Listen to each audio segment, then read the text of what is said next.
Nessa aula vamos falar do conjunto dos números reais, ok? Então, como nas aulas anteriores, com relação aos conjuntos que a gente já estudou, eu sempre indicava de início a notação que vai representar aquele conjunto, certo? Então, nesse caso, o conjunto dos números reais, a gente vai representar pela letra R maiúscula com a barrinha do lado esquerdo. Então, essa é a notação universal para representar o conjunto dos números reais. Porém, antes de defini-lo como conjunto, eu vou definir o que é um número real, certo? Então, um número real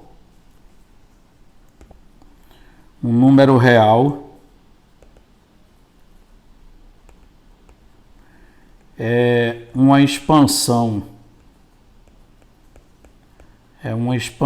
decimal. O número real é uma expansão decimal do tipo... Aí aqui, para indicar a expansão decimal, a parte inteira dela eu vou representar por um A maiúsculo. Esse A vai ser um número natural qualquer, certo? Aí vírgula, aí a parte decimal, aí eu vou denominar os dígitos lá da parte decimal de A1, A2, A3 e assim por diante. Aí passa aqui por um AN qualquer e continua, certo? Aí aquele A grande que aparece ali, ele vai ser um número natural qualquer. Por exemplo, se não tiver parte inteira, aquele A grande, o A maiúsculo, ele é 0 alguma coisa, né?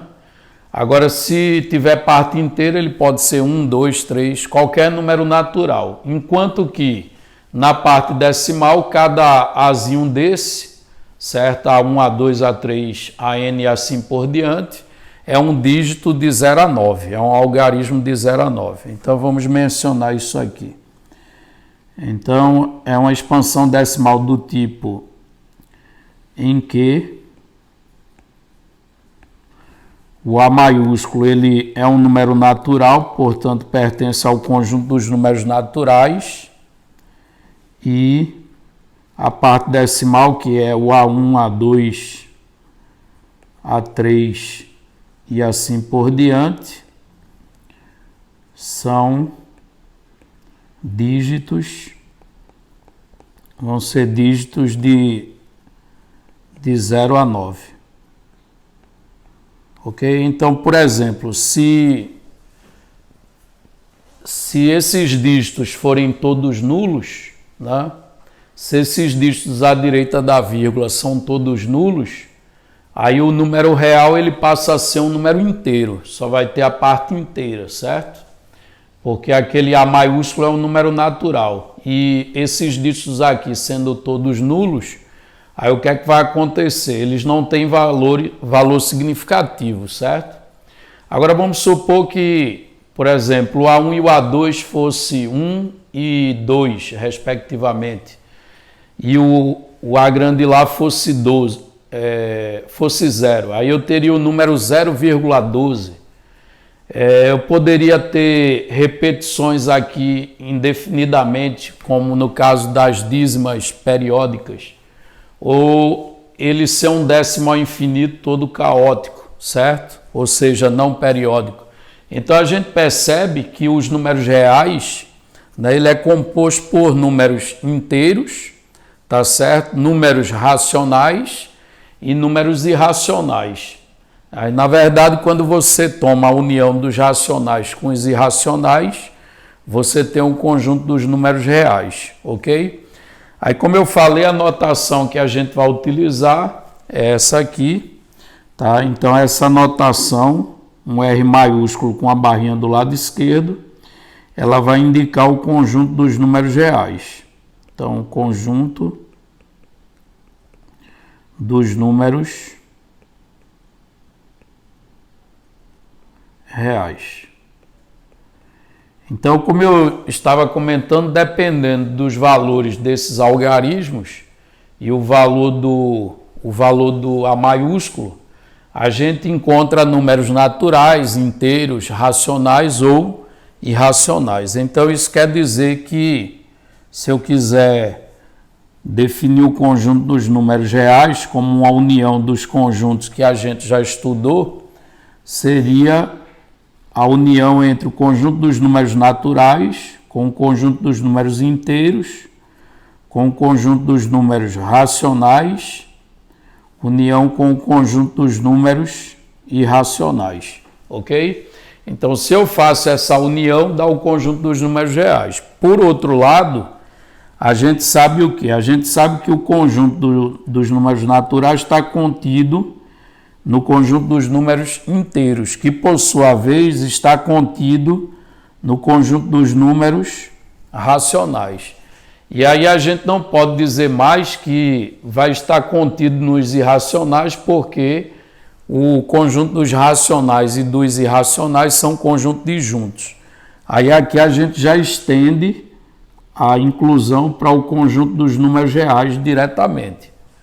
Aí a gente pode dar uma economizada naquela união, já que N está contida em Z, que por sua vez está contida em Q. Então, resumidamente, a gente pode dizer que o conjunto dos números reais vai resultar da união dos números racionais, e aí dentro dos racionais vai estar o N e o Z, certo? União com o conjunto dos números irracionais. Lembrando que esses dois conjuntos, eles são disjuntos, isto é, quando você faz a interseção entre o conjunto dos irracionais com os racionais, essa interseção é um conjunto vazio, ok? Então a gente pode definir o conjunto dos números reais como sendo a união dos racionais com os irracionais. Ok? Destacando essa maneira de definir aqui. Ok? É o conjunto dos racionais, união com o conjunto dos números irracionais. Aí é claro, pela definição que eu fiz, né? Eu disse que era um número real, tá certo? Cuja expansão decimal é desse tipo. Aí observe ali que eu deveria ter colocado no início da expansão decimal que ele pode ser positivo ou negativo, né?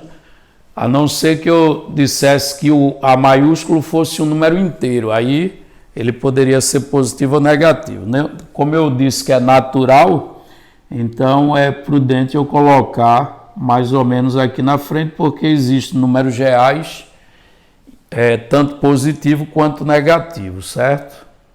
Aí vamos separar esses subconjuntos de números reais.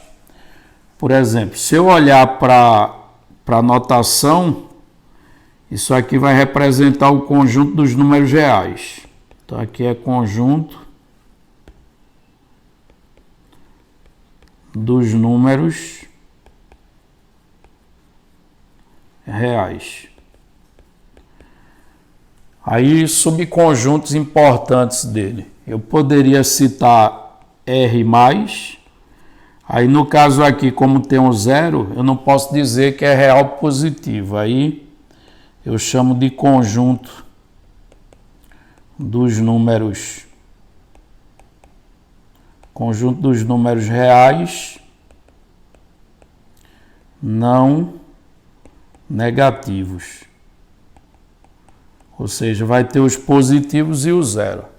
Se eu quiser mencionar os reais positivos, aí é só pôr um asterisco. Aí nesse caso eu teria o conjunto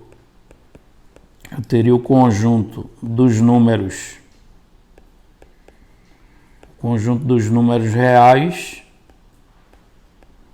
positivos.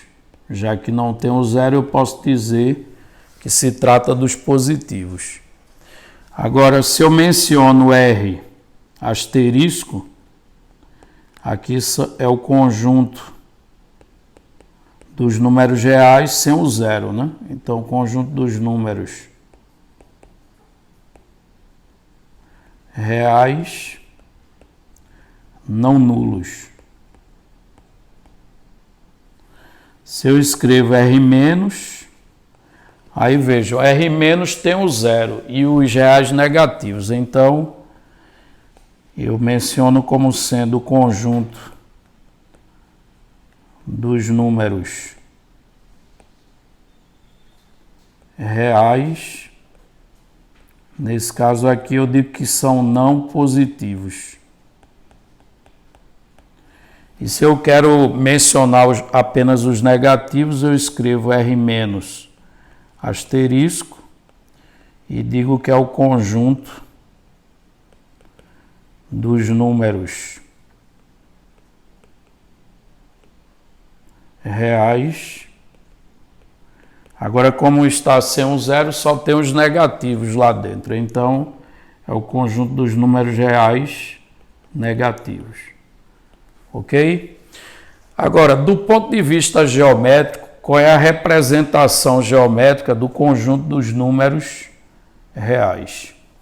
Então, vamos ver que figura geométrica vai representar esse conjunto, certo? Mas antes disso, com respeito àquela inclusão que a gente mencionou, que a gente vem trazendo desde o conjunto dos números inteiros, que a gente viu que n está contido em z, certo? Então, por exemplo, aqui o conjunto dos naturais vai estar contido nos inteiros, que por sua vez está contido nos racionais, e a gente acabou de ver que vai estar contido nos reais. Então, essa inclusão a gente poderia representar usando o diagrama de Venn, certo? Você tem aqui um diagrama para os naturais, um para os inteiros, outro aqui para os racionais e outro para os reais. E vejo que os irracionais não são mencionados, né? Aí vamos ver em que parte os irracionais irão ficar. Então você vê que esse mais interno aqui seria o conjunto dos naturais. Aí esse é o conjunto dos números inteiros, aqui os racionais, e aí a gente passou direto para o conjunto dos números reais. Então os irracionais, eles são números reais, porém não racionais, então eles estariam nessa borda aqui, ok? Eu vou destacar aqui em vermelho o local onde ficam os números que são irracionais. Aí a gente nota que eles são números reais, porém não são racionais. Então, esses são os irracionais, ok?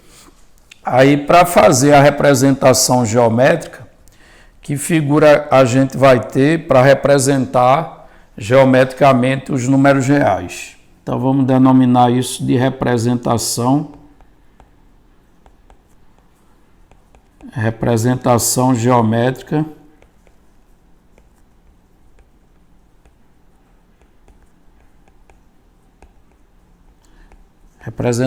geométrica do conjunto dos números reais. Aí, para abreviar, eu vou dizer DR, ok? Então, qual seria a figura geométrica que a gente vai utilizar para representar o conjunto dos números reais? O conjunto dos números reais, ele é representado por uma reta, ok? Então, se eu traço aqui uma reta qualquer, cada ponto da reta vai representar um número real. E cada número real tem o seu equivalente, tem o seu ponto equivalente lá na reta. Então, essa reta, geometricamente falando, ela representa o conjunto dos números reais, ok?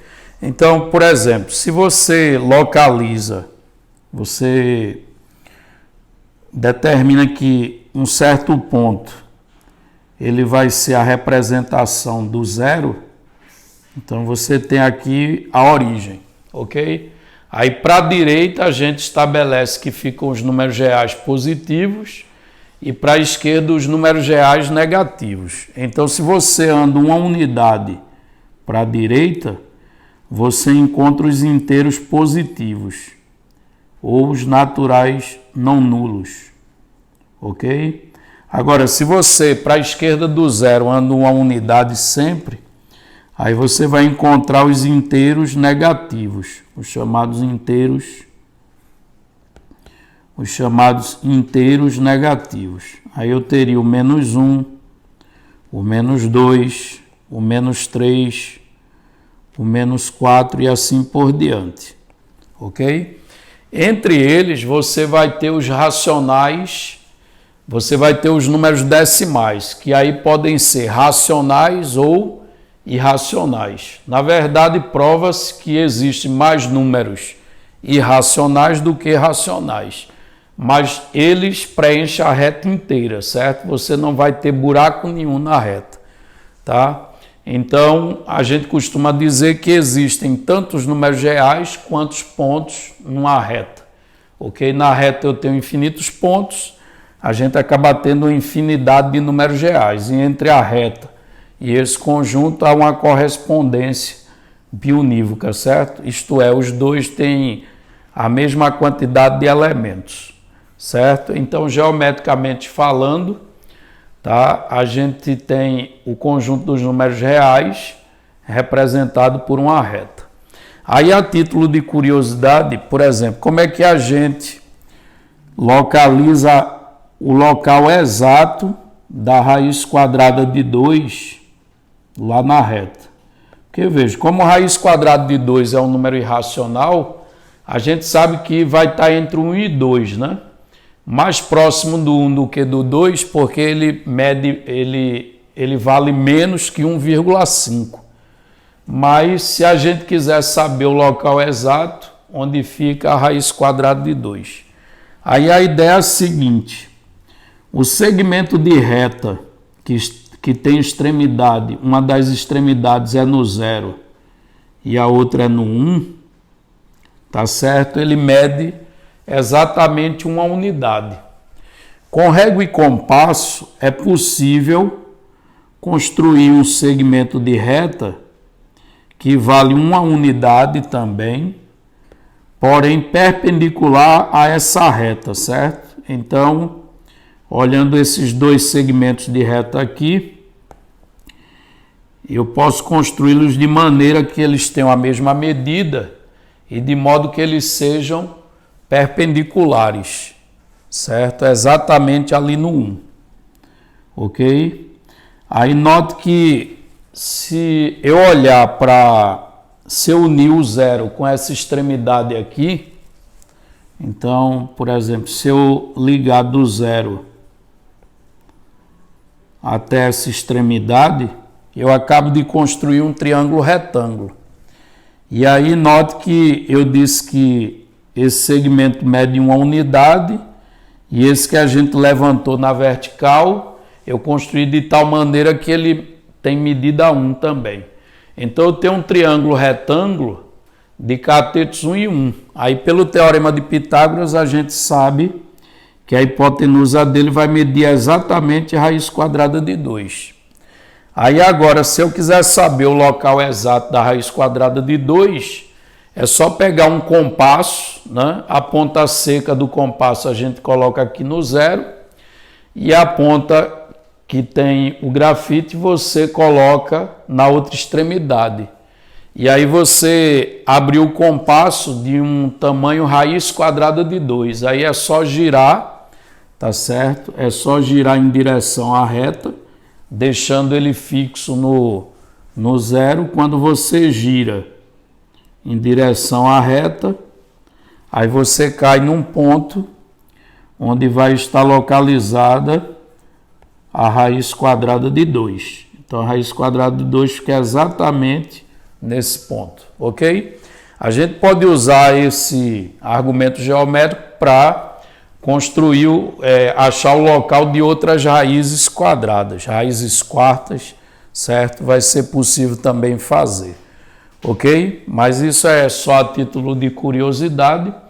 E detalhe, essa reta, né, a gente pode estudar pedaços dela, porque entenda que ela sendo a representação geométrica dos números reais, se eu pegar pedaços dela, como segmentos, como semi-retas, ok? Eu vou obter subconjunto dos números reais.